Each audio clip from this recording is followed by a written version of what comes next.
So what's going on, ladies and gentlemen? Your boy John again. And I made a video just recently about meditation and seeing other people's bullshit, because you've seen your own bullshit, right?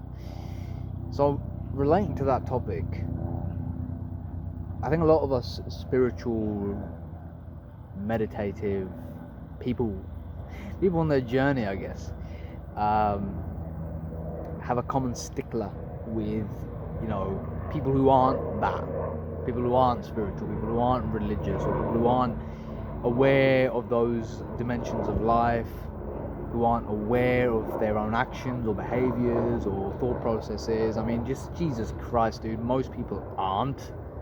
Most people are not. They are acting completely through their conditioning. And of course, I'm very lucky, grateful for the fact that most people this year have been pretty conscious people. They've been pretty conscious, pretty aware people, pretty observant people, not only of other people and their outside reality, but also themselves. Very lucky, very introspective people. On the whole, that's very beautiful. But of course, that is a time and an end of itself. It won't last. So I've come back to Harlow and I've been thrusted into an unconscious situation, unconscious people basically, and I felt myself being pulled into unconsciousness very, very strongly. When I say unconsciousness, I basically mean my old conditioned patterns, old very strong emotions or thoughts or feelings or ideas about things, and just believing that that's the truth and not really separating myself from it. It's very, very difficult to separate myself from it. But of course, I am someone who is very, very acutely interested in this stuff. So I'm naturally going to be like, well, why did I feel that way? Why am I thinking this way? What's going on here? What am I trying to do here? Why am I going in this direction? I ask those questions a lot, subconsciously, intuitively. I don't really do it consciously, but if it gets really bad on the conscious level, I will question the conscious behavior, attitude, or idea.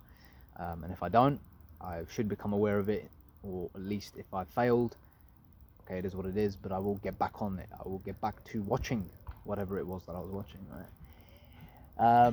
So unconscious people, we've got loads of words for these people, rude people, angry people, just offensive people, whatever you want to call them. You're going to come across a lot of these people on your spiritual journey, and these guys are very, very useful. They are your gurus. They are your spiritual teachers. Do you know why? Because they are going to reveal to you aspects of yourself which you haven't really worked through yet.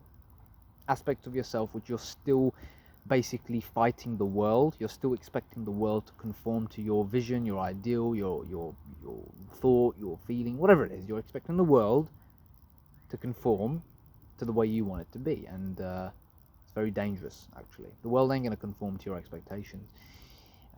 There's a fine line between allowing people to walk over you because you expect them to not, and standing up for yourself.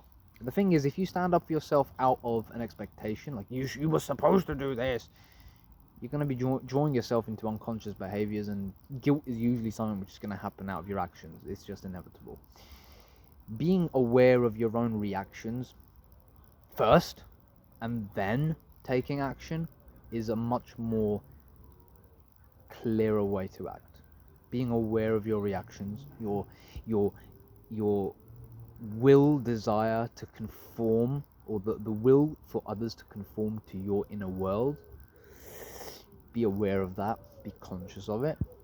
And of course, when you meet rude people, when you meet people who are angry with you, or people who act just in an uncivilized way, you can definitely put a stop to the behavior, or you can at least do something about it. You can have a backbone. Don't be a coward, but don't do it out of a neediness, out of a need for them to stop. You can get by being treated that way. You can get by, man. You don't need things to work out. Of course, it's preferable that people don't treat you that way. And if you are finding yourself in a situation where you're being abused in some form or whatever, it is important for you to, stop that situation from occurring if you can. If you can't, then leave or do something about it. But take conscious action. Don't take reactive action. Don't act out of a reaction, out of an emotion, out of an impulse. Well, impulse is the wrong word. Don't act out of an emotion, I'd say. An impulse is what you should act out of. There's something called an impulse where such a strong, unified, harmonious, when I say harmonious, I simply mean every aspect of your body is aligned with it. Your mind, your body, your spirit is aligned with this action. And it's so total. The action is so total. It's so decisive. It's so strong. It's such a power of will, man. Like, I've experienced it a few times in my life now, where this drive of energy comes up, and my body, my heart, and everything's aligned in the action. And when I've taken the action, it's been so total. There's no half-heartedness in it. It is the true definition of courage. That kind of action you take, and that kind of action can only come out of a clarity. It can't come out of an unclarity. It can't come out of a mind that is clouded by expectations and desires and emotions, and it's all over the place, and you're like, hey, you gotta do something about this. It won't work. Your action will be half-hearted. Your speech will be half-hearted. Everything you do will be half-hearted. And half-hearted action will produce half-hearted results. So, to deal with these kind of people, you've got to firstly become aware of your own unconsciousness. You've got to become aware of your own reactions, emotions, thoughts, and then your behaviors. You've got to be aware of it. You've got to take the podium or the stance of someone who is a bystander. Difficult to do. It's difficult to do because you're kind of transcending your own self-preservation instinct, which is a very strong instinct. But in my history, whenever I've acted out of that instinct, my action has always been half-hearted. I don't know why. Always. If I've acted out of that self-preservationist instinct or that selfishness instinct directly, when it's arisen out of that emotion or whatever, it's always been half-hearted, my action or my speech or my whatever I've done. It's not worked because I don't know what I'm doing. I'm acting out of an emotion, and the emotion is so fickle. It comes and it goes so quickly, and it goes whilst I'm talking.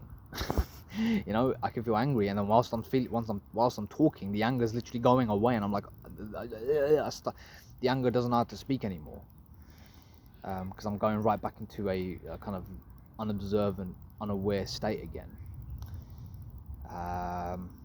Easily dominated by other people who have stronger vibrations in those areas, like anger, like delusion, like whatever. I'm not saying that I'm not deluded or they're not deluded. I'm simply saying that it's just that game hasn't worked for me. That game doesn't work for me. It can't. I'm not able to participate in it very well. So that's why I've turned to consciousness and awareness, because consciousness and awareness has worked for me. It's just quite simple as that. I've made the right decisions whenever I've acted out of a conscious state. I've made the correct decision. I don't even know how. I just did. I acted correctly. And then the world around me acted correctly. Not always, but even then, when it didn't act correctly, I still took the right action afterwards. So the decisions I made in a conscious state were very different to the decisions that I make or made in a unconscious state.